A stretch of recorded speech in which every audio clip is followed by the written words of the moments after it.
Hello 24 तास या आमच्या खास कार्यक्रमात मी मधुरा तुमचं मनपूर्वक स्वागत करते आणि अर्थातच या कार्यक्रमाच्या माध्यमातून आपण बालसंगोपन ते करिअर आणि बँकिंग ते व्यवसाय अशा विविध टप्प्यांचा वेध घेत असतो आणि आज आपण स्टडी MBBS इन रशिया या विषयाबद्दल चर्चा करणार आहोत आणि याबद्दल मार्गदर्शन करणार आहेत या विषयातील तज्ञ डॉक्टर अमित कांबळे। विषयाकडे वळण्यापूर्वी मी अमित सरांचं आणि त्याचबरोबर आपल्या सोबत आहेत एलिझाबेथ स्पॅगिना ह्या डेलिगेशन आहेत कझान युनिव्हर्सिटीच्या, त्यांचं स्वागत करणार आहे। नमस्कार दोघांचंही हॅलो 24 तास या कार्यक्रमात। आणि अर्थातच अमित कांबळे यांची ओळख करून द्यायची झाल्यास डॉक्टर अमित कांबळे एके एज्युकेशनल कन्सल्टंटचे चेअरमन आणि MD आहेत। रशियातील वोल्गोग्राड युनिव्हर्सिटीतून त्यांनी आपलं मेडिकलचं शिक्षण पूर्ण केलंय। ते स्वतः 16 वर्षे रशियात राहून आलेत, शिवाय ते स्वतः विद्यार्थ्यांसाठी 6 महिने रशियात राहून त्यांची संपूर्ण काळजी घेतात आणि आतापर्यंत एके एज्युकेशनलने 700 विद्यार्थ्यांना रशियातील मेडिकल शिक्षणासाठी पाठवलंय। Most promising overseas medical education consultants in India हा पुरस्कार देऊन एके एज्युकेशनलला गौरवण्यात आलंय। चला तर रशियातील मेडिकलच्या संधी आणि शिक्षण पद्धतीबद्दल आपण अधिक जाणून घेऊया डॉक्टर अमित कांबळे यांच्याकडून। पुन्हा एकदा स्वागत आहे दोघांचंही। आणि अर्थातच सर मला विचारायचं की रशियामध्ये MBBS साठी खूप मोठी संधी उपलब्ध आहे। कझान युनिव्हर्सिटी ह्यातील एक अग्रगण्य युनिव्हर्सिटी समजली जाते। अर्थातच कझान युनिव्हर्सिटीची काय पार्श्वभूमी आहे आणि एकूणच तिथल्या युनिव्हर्सिटीचं नेटवर्क कसं आहे? कझान युनिव्हर्सिटी जी आहे ह्याची स्थापना 14 नोव्हेंबर 1804 या साली अलेक्झांडर फर्स्ट यांनी केलेली होती। याच्यामध्ये दोन प्रामुख्याने विद्यापीठ आहेत, म्हणजे कझान मेडिकल युनिव्हर्सिटी आणि कझान फेडरल युनिव्हर्सिटी। म्हणजे जर आपण बघितलं तर 210 वर्षांहून अधिक ही युनिव्हर्सिटी कार्यरत आहे। त्याचप्रमाणे बरेचसे विद्यार्थी जे या विद्यापीठात शिकून आलेले आहेत इंडियात परत, ते ऑलरेडी सक्सेसफुली MCI ची परीक्षा देऊन ऑलरेडी गव्हर्नमेंट आणि प्रायव्हेट हॉस्पिटल्समध्ये सध्या काम करत आहेत। वर्ल्ड हेल्थ ऑर्गनायझेशन, त्याचप्रमाणे medical Council of India, ECFMG मान्यताप्राप्त विद्यापीठ आहेत आणि त्याच्यामुळे भरपूर विद्यार्थी आणि तिकडे जाऊन त्यांचं एज्युकेशन कंप्लीट करत आहेत। जर रशियन नेटवर्क आपण जर बघितलं तर जवळपास 2 लीडिंग युनिव्हर्सिटीज रशियन नेटवर्कमध्ये आहेत आणि 10 फेडरल युनिव्हर्सिटीज आहेत। त्या 10 फेडरल मधली एक ज्याचा डेलिगेशन आज आपल्याकडे आहे ते कझान फेडरल युनिव्हर्सिटी। त्याचप्रमाणे 29 रिसर्च युनिव्हर्सिटीज आहेत, 55 स्ट्रॅटेजिक डेव्हलपमेंट युनिव्हर्सिटीज आहेत आणि 514 आणि तिथं इंग्लिश मीडियम मध्ये शिकवलं जातं। त्याच्यामुळे एक लीडिंग युनिव्हर्सिटीमध्ये शिक्षण घेणं हे जास्ती फायद्याचं आहे। आणि मला असं वाटतं की त्यामुळे भारतीय विद्यार्थ्यांना तिथे शिक्षण घेणं जड जाणार नाही, कारण की इंग्लिश मीडियम मधनं त्यांना शिक्षण मिळू शकतं। कारण की आपण बघितलं तर इंग्लिश ही वर्ल्ड वाईड लँग्वेज समजली जाते आणि तिथून शिक्षण घेतलं तर नक्कीच त्यांना फायदा होऊ शकतो। आणि त्याचबरोबर रशियन लँग्वेज ही तशी सोपी आहे शिकण्यासाठी, तर तिथे जाऊन ते रशियन लँग्वेजही शिकू शकतात। नक्कीच मला तुम्हाला विचारायचं असं आहे की कझान एज्युकेशनलची एकूणच युनिव्हर्सिटीची काही वैशिष्ट्ये आहेत का आणि ती कोणती आहेत? सगळ्यात पहिले जसं मी सांगितलं की वर्ल्ड हेल्थ ऑर्गनायझेशन मान्यता प्राप्त आहे। बरोबर आहे। इंग्लिश मीडियम मध्ये शिक्षण पद्धती आहेत। त्याचप्रमाणे बरेच विद्यार्थी ऑलरेडी शिकून इंडियात काम करत आहेत।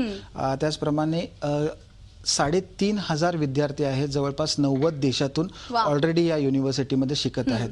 190 म्युच्युअल कोऑपरेशन्स आहेत 53 कंट्रीज बरोबर। त्याचप्रमाणे उत्तम लायब्ररीची सोय, त्याचप्रमाणे उत्तम हॉस्टेल फॅसिलिटीज ह्या सगळ्या ह्या युनिव्हर्सिटीमध्ये आहेत। त्याचप्रमाणे ह्याचं जे रँकिंग आहे हे QS रँकिंग वर्ल्ड युनिव्हर्सिटीज मध्ये ह्या कझान फेडरल युनिव्हर्सिटीचा समावेश आहे। त्याचप्रमाणे QS ब्रिक्स रँकिंग याच्यामध्ये समावेश आहेत। त्याचप्रमाणे वेबोमेट्रिक्स हे जे रशियन फेडरेशनचं एक रँकिंगची पद्धत आहे त्याच्यामध्ये टॉप युनिव्हर्सिटीजमध्ये आपण आहोत। त्याचप्रमाणे टाइम्स हायर एज्युकेशन ही जी एक रँकिंग पद्धत आहे त्याच्यात देखील आपण लीडिंग युनिव्हर्सिटीमधून मध्ये आपला समावेश आहे। आणि अशा फार युनिव्हर्सिटीज आहेत। आमच्या रशियन गव्हर्नमेंटने एक 5:100 असा एक गव्हर्नमेंटचा प्रोग्राम आहे जो जगभर चालतो आणि याच्यात कॉम्पिटेटिव्हनेस, एज्युकेशनल आणि रिसर्च ऍक्टिव्हिटीज वर जास्ती भर दिला जातो। त्याच्यामध्ये कझान विद्यापीठाचा समावेश आहे। आता तुम्ही म्हणालात की कझान विद्यापीठ एक उत्कृष्ट दर्जाचं विद्यापीठ आहे, अर्थात मुलांना तिथे जाऊन एक चांगली उत्तम शिक्षण पद्धती मिळते। अर्थात आपल्या अभ्यासक्रमाबद्दल एकूणच मेडिकलच्या तिथल्या अभ्यासक्रमाबद्दल आपल्या विद्यार्थ्यांना काय मार्गदर्शन कराल? कारण की ज्यांना कोणाला जाण्याची इच्छा असेल, इथे ऍडमिशन मिळत नाहीये, तर नक्कीच ते रशियाचा विचार करू शकतात, त्याबद्दल काय सांगाल? 6 वर्षाचा हा फुल टाइम कोर्स आहे। आणि हे 6 वर्ष 3 पार्ट्स मध्ये डिवाइड झालेले आहेत। पहिले 2 वर्ष ह्याला आपण म्हणतो बेसिक किंवा प्री क्लिनिकल मेडिसिन, थर्ड आणि फोर्थ इयर ह्याला आपण पॅराक्लिनिकल स्टडीज हा करिक्युलमचा पार्ट आहे, आणि फिफ्थ आणि सिक्स्थ इयर हा क्लिनिकल मेडिसिन, असा 6 वर्षाचा हा कालावधी आहे जो आपल्या विद्यार्थ्यांना तिथे जाऊन कंप्लीट करावा लागतो. आणि अर्थातच हॉस्टेल्स आणि सिक्युरिटी बद्दल, कारण की इथून जेव्हा भारतीय मुलं आपले पालक जेव्हा पाठवतात तेव्हा कुठेतरी एक सिक्युरिटी हा फार महत्वाचा मुद्दा असतो, आणि मुलींची सिक्युरिटी सगळ्यात खास करून फोकस केली जाते. पालकांना तुम्ही काय सांगाल सिक्युरिटी बद्दल आणि हॉस्टेलच्या एकूणच सोयींबद्दल? नक्कीच मी आपल्या चॅनलच्या माध्यमातून देखील सर्व आमच्या पालकांना सांगू इच्छितो की ज्या विद्यापीठामध्ये हॉस्टेलची सोय नाही त्या विद्यापीठांमध्ये विद्यार्थी न पाठवलेले बरे, कारण त्यांची तिथं गैरसोय होती. बरोबर. कझान फेडरल युनिव्हर्सिटीमध्ये जे स्टुडंट कॅम्पस आहे त्याला आम्ही युनिव्हर्सिटी विलेज असं म्हणतो.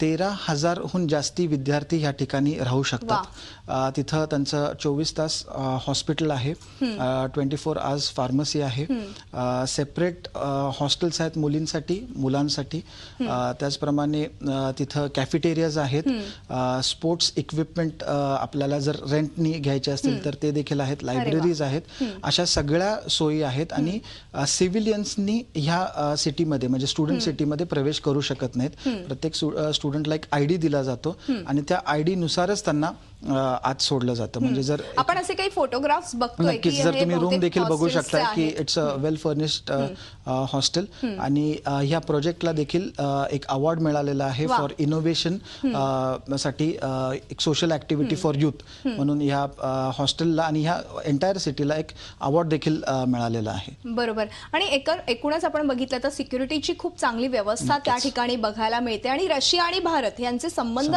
तसे चांगले असल्यामुळे सिक्युरिटी साठी काही टेन्शन घेण्याची पालकांना तरी गरज नाहीये. आणि तुम्ही 6 महिने जवळपास आपल्या स्टुडंट सोबत असतात आणि एकूणच त्यांची पूर्ण काळजी घेत असतात. मला त्याबद्दल जाणून घ्यायचंय. मागच्या वर्षी देखील मी सप्टेंबरला रशियामध्ये बॅच घेऊन गेलेलो होतो. 6 महिने तिथं राहण्याचं कारण काय, कारण प्रत्येक मुलांचे नीड्स ह्या डिफरंट असतात आणि त्यांना तिथं एक पेरेंटल गायडन्स म्हणा किंवा सपोर्ट म्हणा हा दुसरा कुणाकडून नसतो. तर प्रत्येक जणांचे जसं काही हॉस्टेल्समध्ये प्रॉब्लेम असतात, काही ग्रुप्समध्ये प्रॉब्लेम्स असू शकतात, किंवा थंडीचे हे असतात, किंवा टीचरनी सांगितलेलं कदाचित काही कळत नसेल, तर अशा बऱ्याचशा गोष्टी असतात ज्या एका विद्यार्थ्याला पोस्ट ऍडमिशन म्हणजे तिथं गेल्यानंतर लागू शकतात. तर ह्या सगळ्या गोष्टी बारकाईने हँडल करायला याव्यात म्हणून मी तिथं जाऊन त्यांच्यासोबत राहत असतो. आतापर्यंत एके एज्युकेशनलने जवळपास 700 विद्यार्थ्यांना रशियामध्ये मेडिकल स्टडीजसाठी पाठवलेलं आहे, आणि अतिशय उत्कृष्ट दर्जाचा अभ्यासक्रम तिथे शिकवला जातो. त्याचबरोबर गुणांची आणि शिक्षण पद्धतीची काही वेगळी पद्धत तिथे आहे का, आणि काय सांगाल त्याबद्दल? ज्याला आपण म्हणतो मार्किंग सिस्टीम ही रशियामध्ये पर्सेंटेज वाईज घेतली जात नाही, त्यांना ग्रेड्स दिले जातात. तर 5 ग्रेड म्हणजे हा एक्सलंट ग्रेड आहे, ज्याला आपल्या पर्सेंटेजमध्ये आपण म्हणू शकतो 90 ते 100 मार्क्स. त्यानंतर 4 ग्रेड आहे ज्याला आपण गुड ग्रेड म्हणू शकतो, म्हणजे 80 to 90%, आणि 3 ग्रेड म्हणजे 70 to 80%. अशा पद्धतीने हा ग्रेड्स आहेत. आणि 2 ग्रेड हा म्हणजे फेल्युअर आहे, बट घाबरण्याचं काही कारण नाही. जर आपण फेल झालो तर आपण रिवर्क आपल्या टीचर बरोबर करून आपण नंतर इम्प्रूव्हमेंट एक्झाम देखील देऊ शकतो. बरोबर आहे. आपल्यासोबत डेलिगेशन आलेले कझान फेडरल युनिव्हर्सिटीच्या, आपण त्यांच्याशी देखील बातचीत करणार आहोत. Elizabeth, hello. Actually I want to ask you about earn and learn. Is there system anything in Kazan University? Earn and learn. So if while studying students want to work, so it's possible, of course, but During studies? Yes, during studies it's possible, but there is no point, because they won't get enough money for life, because they won't pay them too much money because they're just students. So to work at hospitals they have to be doctors who had practice. And actually we think that students should study while studying. It's more better. Okay, म्हणजे म्हणजे स्टडीवरती जास्त focus Focus करणं फार असणं गरजेचं महत्वाचं आहे. आहे. हेच एलिझाबेथने सांगितलेलं आहे, कारण की आपण जर अभ्यासावरती जास्त लक्ष दिलं तर नक्कीच आपण एक चांगले डॉक्टर होऊ शकतो. आणि कझान युनिव्हर्सिटी सारख्या युनिव्हर्सिटीतनं आपण मेडिकलचं शिक्षण घेतलं तर नक्कीच त्याचा फायदा त्या विद्यार्थ्याला होऊ शकतो आणि अर्थातच देशाला देखील. मला सर तुम्हाला असं विचारायचं आहे की एकूणच फी स्ट्रक्चर जे आहे ते नेमकं कसं आहे आणि लोन मिळतं का, एज्युकेशनल लोन खास करून? परत तुमच्या माध्यमातून सांगू इच्छितो की प्रत्येक रशियन विद्यापीठात ही फी ही प्रत्येक वर्षाला आकारली जाते, ना की 6 वर्षाची फी एकदम भरावी लागत नाही. बरोबर आहे. बरेच असे एजंट्स आहेत की फी 6 वर्षाची एकदम घेतात आणि त्यामुळे बरेच मुलांची तशी फसवणूक होते. हे फेक एजन्सीज असतात. बरोबर. अंदाजे कझान विद्यापीठाची जी ह्या वर्षाची फी आहे, जर भारतीय चलनात जर आपण बघितलं तर 3 ते 3.25 लाख रुपयापर्यंत खर्च आहे. ही कॉलेजची फी आहे. जर हॉस्टेलची फी जर बघितली तर अंदाजे 15 ते 20 हजार रुपये आणि मेडिकल इन्शुरन्स अंदाजे 6 ते 7 हजार रुपये. म्हणजे एकूण जर आपण सगळे टोटल केली तर अंदाजे 3.25 ते 3.5 लाख रुपये प्रत्येक वर्षाला एका विद्यार्थ्याला खर्च येऊ शकतो. बरोबर. मग लोनची काही प्रोसिजर आहे का? तुम्ही काही लोनच्या साठी काही मदत करता का? ऑफकोर्स ज्या बँक्सला अप्रोच जेव्हा आपण होत असतो तेव्हा तुमचं ऍडमिशन कन्फर्मेशन लेटर असणं खूप आवश्यक आहे. त्याच्यावर तुमचे जे पूर्ण डिटेल्स आहेत, कॉलेजचे फीजचे, हॉस्टेल फीजचे, मेडिकल इन्शुरन्स, विजा एक्सटेन्शन, ह्या सगळ्या ज्या ओरिजिनल पेपर्स तुम्ही तुमच्या बँकला सबमिट करायचे. आणि फार अशा केसेसमध्ये जेव्हा लोन सँक्शन होतं तेव्हा बँक डायरेक्टली युनिव्हर्सिटीला पेमेंट करतात. तशाही सोयी आहेत. सगळ्या विद्यापीठांमध्ये तशी सोय नाहीये, बट काही काही विद्यापीठ करन्सीमध्ये आता डिफरन्स आहे, तर मग अशा वेळेस काय होतं? जेव्हा करन्सी डिफरन्स येतो तेव्हा एक तर विद्यार्थी स्वतः तिथं भरतो, जो काय डिफरन्स असतो फायनान्शियल डिपार्टमेंट त्यांना सांगतं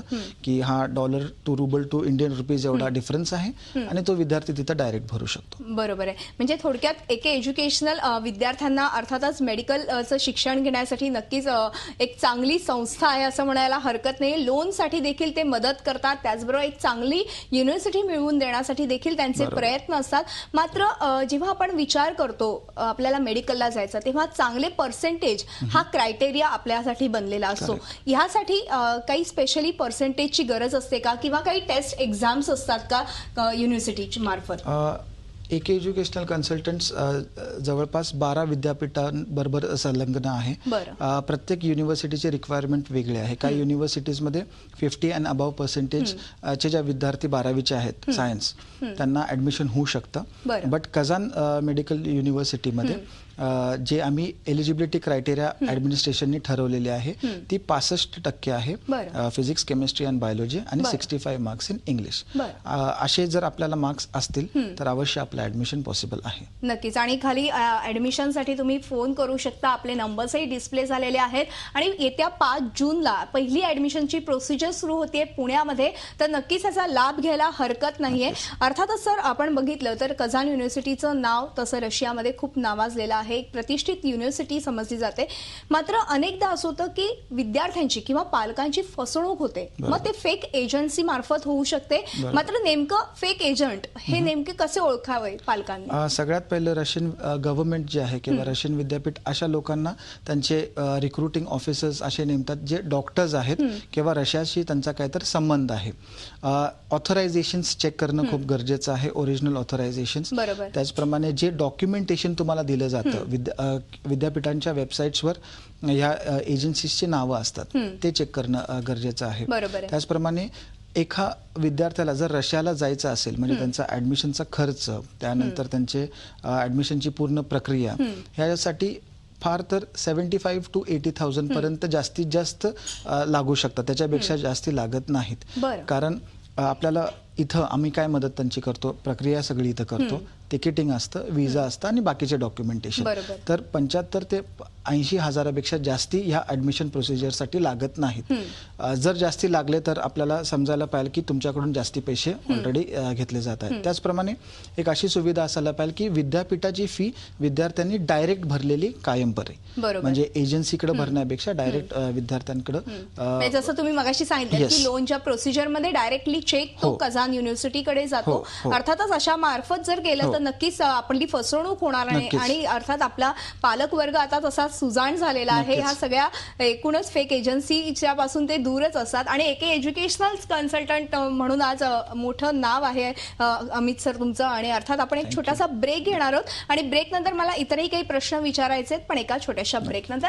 तेव्हा हॅलो 24 तास मध्ये वेळ झाली एका छोट्याशा ब्रेकची. कुठेही जाऊ नका, पाहत राहा आमचा खास कार्यक्रम हॅलो 24 तास.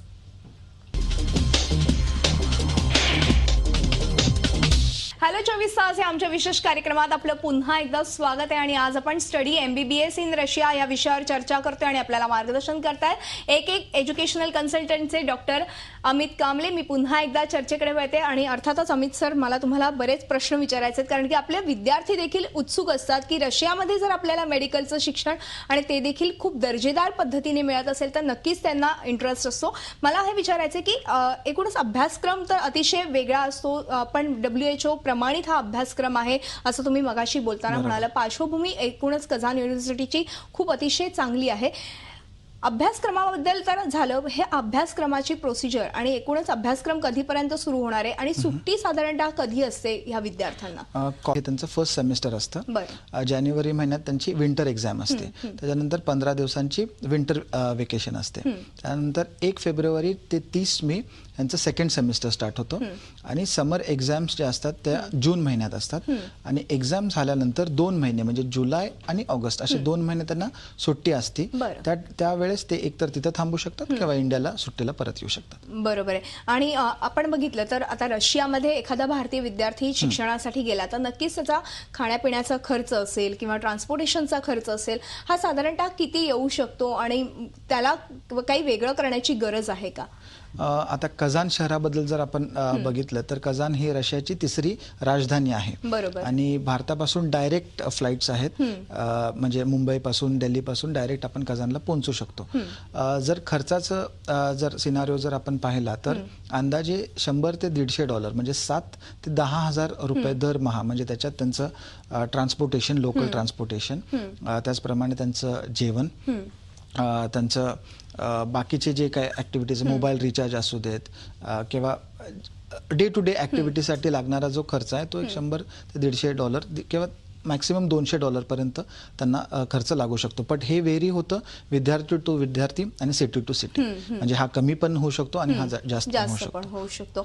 मात्र कझान युनिव्हर्सिटीमध्ये खास करून आता भारतीय विद्यार्थी जेव्हा जातो तेव्हा त्याला इंग्लिशचं नॉलेज बऱ्यापैकी असतं. मात्र रशियन लँग्वेज ही तिथे शिकवली जाते का? खास करून अभ्यासक्रमात ह्या रशियन लँग्वेजचा समावेश करण्यात आलाय का? ऑफकोर्स रशियन लँग्वेज प्रत्येक विद्यार्थ्याला शिकवली जाते कारण जेव्हा हे विद्यार्थी क्लिनिकमध्ये जाणार आहेत तेव्हा त्यांना ज्या पेशंट्सशी संवाद साधायचा आहे किंवा जे कम्युनिकेशन करायचं आहे हे लोकल लँग्वेजमध्ये असणार आहे. बरोबर आहे. सो रशियन लँग्वेज हा वेगळी भाषा नसून it's a part of curriculum. म्हणजे फर्स्ट इयर पासून 4थ्या वर्षापर्यंत त्यांना तुम्ही म्हणजे आम्ही ट्रेन करत असतो की रशियन लँग्वेज म्हणजे फर्स्ट आपण अल्फाबेट्सने स्टार्ट करतो, मग सेंटेन्स कन्स्ट्रक्शन, मग ते एकमेकांशी बोलायला लागतात. सो एक 3 ते 6 महिने लागतात एका विद्यार्थ्याला लँग्वेज पिकअप करायला. तशी फार अवघड लँग्वेज नाही आहे, सोपी भाषा आहे. नक्कीच. अर्थातच म्हणजे रशियामध्ये जाऊन अभ्यास करायला काही हरकत नाहीये मेडिकलचा. आणि ह्या ऍडमिशन प्रोसिजर विषयी काय सांगाल? ॲडमिशन जे रशियामध्ये जाणारे विद्यार्थ्यांसाठी फर्स्ट जो ॲडमिशन राऊंड आहे तो 5 तारखेला पुणे या ठिकाणी ठेवलेला आहे. 5 जूनला. कारण रिझल्ट असणं खूप गरजेचं आहे. बरोबर. 10th स्टँडर्डचे, 11th स्टँडर्ड आणि 12th स्टँडर्डचे मार्कशीट्स च्या बेसिसवर त्यांचे ॲडमिशन होत असतं. ॲडमिशनच्या वेळेस त्यांचे पालक त्यांच्यासोबत असले तर खूप बरं राहील कारण त्यांच्या ज्या शंका असतील, त्यांचे जे प्रश्न असतील ते जर आपण एकत्रित बसून ते सॉल्व्ह केले तर चांगलं असू शकतं. आणि 65% आणि अबाव ज्यांना मार्क्स असतील त्यांना अवश्य कझान युनिव्हर्सिटीमध्ये ॲडमिशन मिळेल. पण जर एखाद्या विद्यार्थ्याला 65 पेक्षा कमी जर असलं तर त्यांनी देखील निराश होण्याची गरज नाही कारण आमच्याकडे 12 अशा विद्यापीठ आहेत जिथे इंग्लिश माध्यमातून शिकवलं जातं. ते देखील विद्यापीठ चांगले आहेत पण तिथं कझानमध्ये त्यांचं ऑफकोर्स ॲडमिशन होऊ शकणार नाही. बरोबर आहे. आणि आपल्याला कझान संदर्भात अजून माहिती जाणून घ्यायची आहे एलिझाबेथकडनं. Elizabeth, of course you are there in Kazan University. So is there taken any ragging in university premises? No, actually, all students are friendly, and especially students from the second course will help first year students. And all groups have curator who also always is ready to listen their problems and to help them. And there is no problem like regular. What kind of help? If they have problems like with teachers, maybe somebody don't understand them, they can help, they can explain what to do, how to do, and they won't have any problems. They always can ask for help. Okay, and what about girls' security? Girl security. What can I say? At University Village where they live, it's absolutely a secure place. Like we have high equipment, and it's safely. Like no one else except students and teachers from KFU can be allowed there. And about at university we also have security, and city is really friendly, and there is no problems for girls like for anybody else. Anytime in night and all? At night time, I think also no, because mostly I think that foreign students don't go for a walk at night because I don't know. I cannot संध्याकाळी explain. 7 नंतर city बंद बंद होते होते. आणि त्याच्यामुळे 7 नंतर विद्यार्थ्यांना बाहेर जायला परमिशन Permission नाही, देत नाही. कारण सगळ्या गोष्टी त्यांना कॅम्पसमध्येच असतात. कॅम्पसमध्ये अवेलेबल असतात. अर्थातच मला हे विचारायचे, कारण की काय होतं की बऱ्याचदा सिटी फिरण्याची इच्छा असते. Correct. भारतीय विद्यार्थी गेलेले असतात. एका वेगळ्या देशामध्ये आपण गेलो तर आपल्याला वेगवेगळ्या ठिकाणी जाण्याची संधी मिळते. Correct. तर ऑफकोर्स म्हणजे तेव्हा काही विद्यार्थ्यांना वेगवेगळे असे अनुभवही येतात. मग ते चांगले असतील, कधी वाईट असतील, असे अनुभव येतात. एकूणच रशियन लोकांबद्दल काय भावना भारतीय विद्यार्थ्यांनी आतापर्यंत तुमच्या समोर मांडल्यात? रशियन जे पॉप्युलेशन आहे जेव्हा त्यांच्या सिटीमध्ये आपण म्हणजे कझानबद्दल जर आपण फार फ्रेंडली लोक आहेत आणि वी आर व्हेरी लकी की अशा फ्रेंडली सिटीमध्ये हे युनिव्हर्सिटीज आहेत. कुठल्याही विद्यार्थ्यांना अब्यूज झालेलं नाही आहे त्या ठिकाणी, आणि म्हणजे दिवस असू देत किंवा रात्र असू देत. शक्यतो जसं मी सांगितलं की सिटी एकदा युनिव्हर्सिटीची सिटी जेव्हा स्टुडंट सिटी जेव्हा क्लोज होते तेव्हा आपण बाहेर जाऊ शकत नाही, कुणी आत येऊ शकत नाही. सिगरेट स्मोकिंग किंवा अल्कोहोल हे ह्या पूर्ण कुठल्याही युनिव्हर्सिटीमध्ये व्यसनं अलाउड नाही आहेत, कारण क्लोज सर्किट कॅमेराज आहेत, वॉर्डन्स आहेत, आणि म्हणजे बऱ्याच गोष्टी तिथं सांभाळलेल्या आहेत. त्याचप्रमाणे युनिव्हर्सिटीचं एक स्पेशल डिपार्टमेंट आहे जे पालकांसोबत क्लोजली काम करत आहे. म्हणजे जर काही आवर्स किंवा काही दिवस जर विद्यार्थी क्लासला आला नाही तर ईमेल्स किंवा त्यांना इन्फॉर्मेशन दिली जाते. प्रत्येक ग्रुपला केअर टेकर्स असतात, जसं मॅडमनी सांगितलं की केअर टेकर्स असतात, तर त्यांचे प्रॉब्लेम सॉल्व्ह करायला केअर टेकर्स आहेत. आणि काहीही प्रॉब्लेम असला, म्हणजे फायनान्शियल प्रॉब्लेम असू देत किंवा अकॅडमिक प्रॉब्लेम असू देत, ह्या सगळ्या गोष्टी सॉल्व्ह करण्यासाठी प्रत्येक ठिकाणी डिपार्टमेंट्स आहेत. बरोबर आहे. अर्थातच हे सिक्युरिटी फार महत्वाची आहे. म्हणजे भारतीय विद्यार्थी असो किंवा तुमचा अमेरिकेवरनं US एखादा आलेला विद्यार्थी असो, या प्रत्येकासाठी सिक्युरिटी हा फार महत्वाचा मुद्दा समजला जातो. एकूणच सिक्युरिटी बद्दलचा मुद्दा आपण बाजूला ठेवून स्क्रीनिंग टेस्ट ही तुमची घेतली जाते. स्क्रीनिंग टेस्ट म्हणजे नेमकं काय आहे आणि ही कधी परीक्षा द्यायची? स्क्रीनिंग टेस्ट ही नॅशनल बोर्ड ऑफ एक्झामिनेशन्सच्या द्वारे कंडक्ट केली जाते. मेडिकल काउन्सिल ऑफ इंडिया ही एक्झाम घेत असते. वर्षातून 2 वेळेस ही एक्झाम असते. बेसिकली जे विद्यार्थी रशियातून पुन्हा भारतात येतात त्यांना ही टेस्ट देणं गरजेचं आहे, आणि 50% ह्याचं पासिंग आहे. ऑलरेडी आता महाराष्ट्रामध्ये काही सेंटर्स आहेत ज्या सेंटर्समध्ये जाऊन आपण ही एक्झाम देऊ शकतो. दिल्लीला जाण्याची काही गरज नाही आहे. मुंबई, त्याचप्रमाणे नवी मुंबई, पुणे या ठिकाणी सेंटर्स आहेत, आणि त्या सेंटर्सनी च्या द्वारे आपण ही एक्झाम देऊ शकतो. सपोज जर एखादा विद्यार्थी फेल झाला तर लाईफ टाईम तो देऊ शकतो. लाईफ टाईम ही एक्झाम आहे म्हणून घाबरण्याचं काही कारण नाही आहे. आणि सांगायला खूप आनंद वाटतो की कझान विद्यापीठाचे म्हणजे 2014ला जे MCI टॉपर्स होते ते कझान विद्यापीठाचे आहेत. आता देखील 2015ला देखील जो निकाल आलेला आहे दॅट इज व्हेरी गुड. म्हणजे 70% हा MCI पासिंग रेट आहे. ह्याचं रिझन मी हे पण म्हणू शकतो की एक टीचिंग फॅकल्टी जे काम करत आहे विद्यार्थ्यांसोबत, त्याचप्रमाणे जे पर्सेंटेज आहेत, मार्क्सचे जे पर्सेंटेज आहेत, त्याच्यामुळे आम्हाला चांगले विद्यार्थी तिथं नेल्या कारणाने त्यांचं मोल्डिंग त्या पद्धतीने होत आहे. बरोबर. कदाचित त्यामुळे आणि आपल्याला मला हे असं results वाटतं की मिळत आहे. आपण बाहेरच्या देशात गेल्यावरती आपण तिकडे जाऊन शिक्षण घेतल्यावरती आपण जरा आपले विद्यार्थी जास्त स्मार्ट होऊ शकतात. नक्कीच. अर्थातच इथे ऍडमिशन नाही मिळाली, भारतामध्ये ऍडमिशन नाही मिळते, चांगल्या हॉस्पिटल्समध्ये आपल्याला जॉब मिळत नाहीये, मात्र आपल्याला रशियामध्ये जाऊन आपल्याला जर मेडिकलचं शिक्षण घेण्याची संधी मिळाली तर नक्कीच गमावू नका. तुम्ही अगदी शेवटला आपल्या विद्यार्थ्यांना काय सांगाल, अगदी थोडक्यात? अगदी थोडक्यात 5 तारखेला ॲडमिशन राऊंड आहे. ज्या विद्यार्थ्यांना इंडियात ॲडमिशन मिळत आहे, कॉंग्रॅच्युलेशन्स. ज्या विद्यार्थ्यांना मिळू शकत नाहीत तर निराश होऊ नका. 5 जूनला ॲडमिशन राऊंड हा पुणे या ठिकाणी आहे. स्क्रीनवर आपले नंबर्स आणि ॲड्रेस फ्लॅश होत आहेत.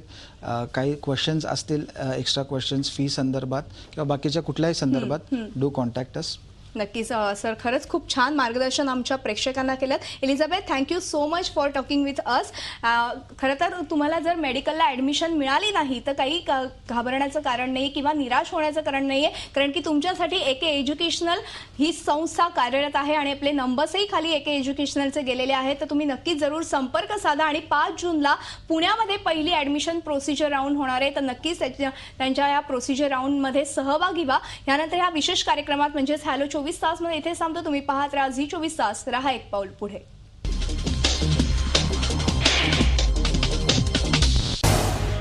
झी 24 तास, रहा एक पाऊल पुढे.